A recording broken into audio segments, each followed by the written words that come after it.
Kanada davlatiga kirib kelishim bilan qanday ish boshlasam bo'ladi va oyiga qancha daromad ko'rishim mumkin? Demak, ushbu savolga qisqacha javob berib o'tib ketaman. Kanada davlatiga kirib kelishingiz bilan sizga birinchi bo'lib qilishingiz mumkin bo'lgan ish bu albatta yetkazib berish xizmatida ishlash bo'ladi. Yetkazib berish xizmatida, demak, men yashab turgan provinsiya misolida oladigan bo'lsak, demak, siz haftasiga 20 soat agar siz student bo'lsangiz, yoki bo'lsam siz haftasiga 40 soat ishlashingiz mumkin agarda sizda, demak, ishchi viza bo'ladigan bo'lsa.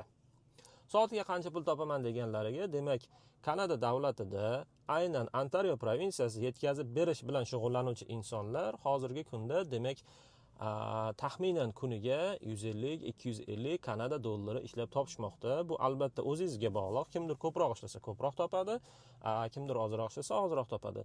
Lekin bir narsani unutmaslik kerak, agar siz student bo'lsangiz, demak, sizda haftasiga 20 soatdan ko'p ishlay olmaysiz. Bu albatta Kanada huquqlarini buzish hisoblanadi.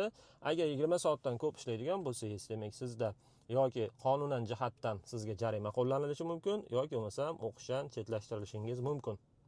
Shu sababdan kelib ishlayotgan vaqtingizda albatta o'zingizni statusingizga e'tibor bergan holda ishni davom ettirishingiz mumkin bo'ladi.